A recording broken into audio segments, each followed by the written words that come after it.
I hope you have your coffees and I hope you are ready to talk about Magic the Gathering because we are back for another edition of the Top 10, the hottest selling cards in Magic, January 20th to the 26th of 2024. In today's video, we have a few surprises as well as some conversations about speculation. Let's talk about singles, and we're going to hit up standard too, by the way.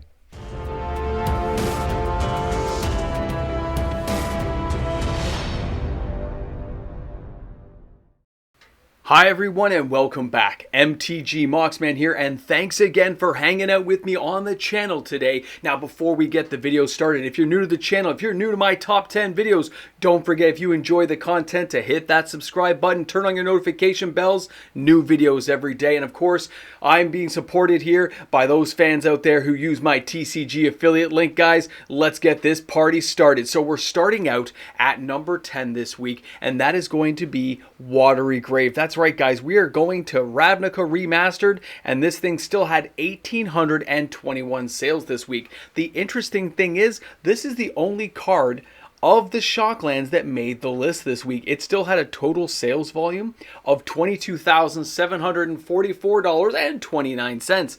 Guys, that's still a lot of sales. It's not what I expected to see, and you can really see that Ravnica Remastered is kind of petering out, but we have a few surprises still in store, so don't think it's been completely knocked off the list. But we have a little bit of players understanding that these cards didn't fall as much as they thought they did. Even the Moxman thought these things were going to fall further, but even I was, of course, with the understanding that we weren't going to see continued sales and there wouldn't be enough of this product hitting the market.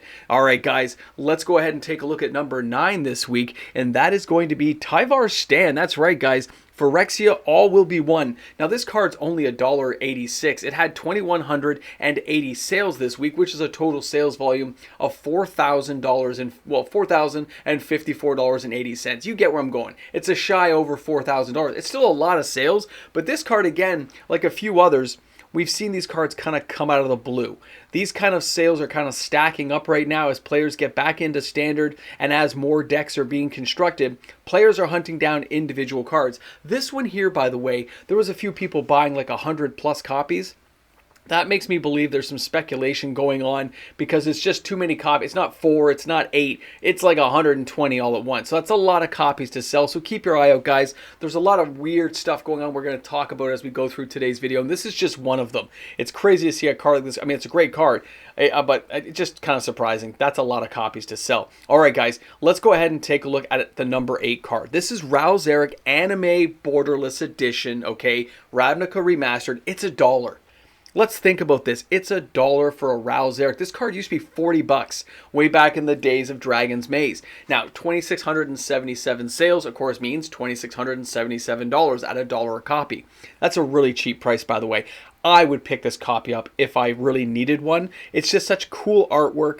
It's a great card. Being able to take up to 5 extra turns is just insane, guys. Not to mention, it doesn't have to die. You can bring play. I mean, that's enough. This card's amazing. We all understand that. It's just been printed so much into oblivion that it just doesn't matter anymore. It's just a regular utilitarian card that players can play with and depend on. So I like the fact it's cheap. It's a game piece. It's the way it's going to stay, but it's still a lot of fun to see cool artwork on a card like this. Now let's drop down and take a look at the number 7 card. I know, guys, these kind of things are funny to see when you see these kind of sales, but here is Up the Beanstalk again. Now, this has been on the list numerous times. It's not a big surprise. 3,132 sales, total sales volume, $9,302.04. This card's down to $2.97, okay? It's a very affordable card. It's not very expensive, and it's found its way into a lot of decks, that's for sure. And this one here, again, when somebody buys 30 copies at this price level, that's like, you know, that's speculation. Somebody's hoping that this thing's going to kick it up a notch or find a home in some competitive deck, and they're hoping to trade in. They're trying to take a small risk for a big reward. If it goes to the $8, $9 mark, you're Xing your money multiple times over. And I'm seeing more of that entering the market as we go through this discussion. As we go through the numbers, you can see the sales volumes just upticking everywhere across a wide range of cards. And of course, I'll hit on that with the reserve list conversation tomorrow about what speculators might be doing. But this is kind of fascinating to see this many cards moving in the way they are. Now let's go ahead. Let's check out our next card on the list this week. Again, a few more surprises here. Don't get through it. It's Boromir. The Warden of the Tower. I know, I didn't expect to see this card here at all. This isn't the Lord of the Rings card I expected, but 3,710 sales, okay? That's $11,760 in sales. Now, the interesting thing, as the price point's only $3.17, you would think that this particular card would be a speculation card I'd be commenting on, but it's not. It's play sets of 4, and it's play sets of like 8, like an 8 copy, but that's as high as it went. A lot of the stores I deal with and talk with, they were all giving me numbers like, oh, somebody bought 4, 2 people bought single copies. But when you start adding up over 40, 50 stores, you start checking all your online people and people overseas, it got to a really high number really fast, but not 100 copies. So it's interesting. Okay, the Tidebinder, guys, that's right, the Lost Caverns of Ixalan. This thing's $14.99. It still sold 3,854 copies, okay? That's $57,000 plus in sales volume. Now, I've seen this thing a lot on Arena, but I still have yet to see a lot of gameplay with it in any of the standard games I've been playing at my local LGSs. I haven't seen this thing really, I haven't faced off against it. There's a couple people who have like 2 in a deck, but it's not like the be-all end-all for them. They're trying things out, and they really, honestly, don't want to spend the money. They don't want to get 4 and spend $30, which I found kind of fascinating, considering one of the guys had a Shieldred's in his deck. But anyway, beside the point, separate conversation. Very interesting, though, that this card is holding value and a lot of cards being bought. And yes, when somebody buys 20 copies, I consider that speculation. So keep your eye out, guys. There's a lot of shadiness going on out there with people thinking they can make a quick buck right now. It's very kind of crazy times. All right, the Roaming Throne is coming in again, guys. It refuses to leave the top 10. It's in the number 4 slot with 3,746 sales, or a total sales volume of $93,612.54. I mean, it's $24.99. I'm seeing more and more decks ramping this thing up. I've seen more and more of it in my standard games. I've faced off against multiple decks that have had this thing going, mixing with all kinds of different iterations and combinations to try to really make it and break it. I think we're still going to wait a while to see how far this card's going to go. It's upshifting in price a little bit every week, but I don't see the volume continuing 3 or 4 weeks from now. We got new sets coming out. Murder at Karlov Manor is going to hit. A lot of crazy things like the Mole God are going to take the edge off of this. The attention will turn away because a new bright, shiny thing is going to be available. Remember that, guys. This price might slip. Pay attention to it if you're wanting to get these cards. All right, we're going to drop down now to the number 3 card, guys. Can you believe it? We're already at number 3 this week. And this is the Stalactite Stalker. When this thing came out, we talked about this. It was a very interesting card with Menace. I like the idea of it, but the price kind of really fell faster than I would have expected. 4,000 sales, a total sales volume of $7,840, but it's only $1.96 a card. This thing hasn't held up anywhere near where I would have expected it to be. So do I consider this a good deal right now? Yeah, I do. It's a great card. We don't know how fully utilized a card with this will go. It's a goblin. It's got rogue. It's got multifaceted abilities. It can fit in rogue decks. It can fit in goblin decks. Don't underestimate these multifaceted cards that use multiple creature types and subtypes to really make them ping off later on. It could be years from now before people realize how powerful some of these cards are going to become. All right, let's drop in and take a look at our number 2 card this week. And this is, again, we talked about this. All right, the animation module. Kaladesh, this thing's crazy. 5,100 sales, $22,848 in sales volume. It's still spiked up. The sales are still continuing. What I find interesting is when you look at a card like this, getting a stamp of approval on a really good deck. It's being played. This is going to be an echo chamber for Wizards of the Coast, okay? And a lot of the sales on this are definitely speculators dumping into the market and saying, I'll buy up 20 of these, 10 of these, some great deals here. I can sell this for $10, $15. This card's going to keep going. Never depend on this stuff to go on. The player base is much fussier, but at the same time, a few people I know did make a lot of money in the past, so I can see why players are going to try to go off on this. Now, we're down to our number 1 card. We've made it all the way with the Mox Man, with your coffee, and you're ready to check out the number 1 card this week. Can you guess what it is? Am I making you wait too long? Don't worry, we're just about there. The number 1 card this week is Tamiyo's Safekeeping. I want to show you something. 9,020 sales. This took the Moxman and a few favors of a couple of very dedicated friends of mine to get this number down. This is only $10,000 in sales, okay? It's $1.16 a card.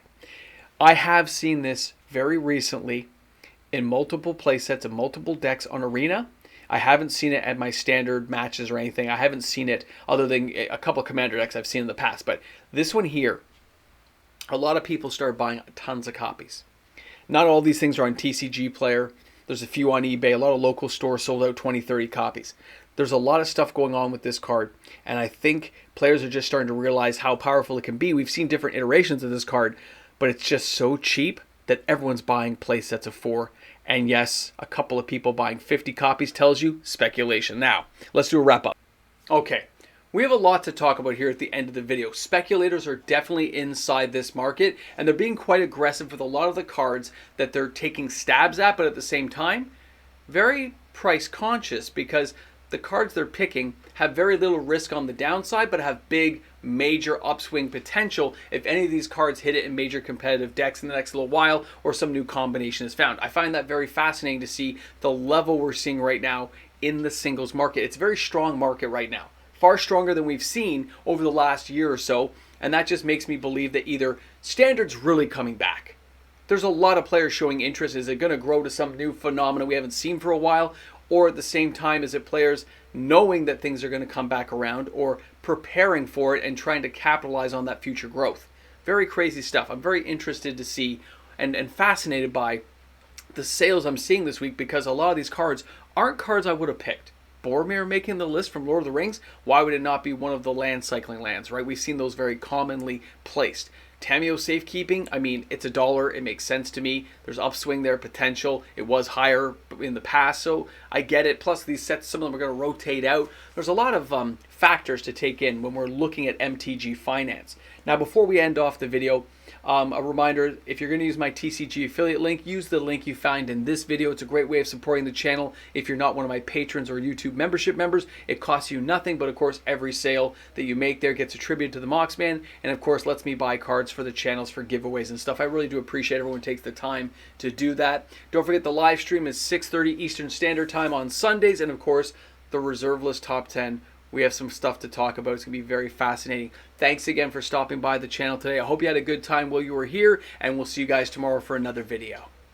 And a big shout out and thank you to the fantastic patrons and YouTube membership members we have supporting the channel each and every day. Without them, there wouldn't be much here right now, would there? Thanks again to all of you. Thanks for supporting the channel. We'll see you tomorrow, guys. Have a great day. What, you won an award for making it to the end? To making it to the Ramble Jam? You should be happy to be here. That means you are taking time away from doing chores right now. You get to hang with me for a few more seconds before everything in your weekend comes crashing down of all the things you have to do. Wait, that's me. That's not you. That's me. Oh, sorry. I was getting my life confused again. Thanks again, guys, for hanging out. Tons of crazy sales. The volumes, again, are really high. Very strong singles market right now.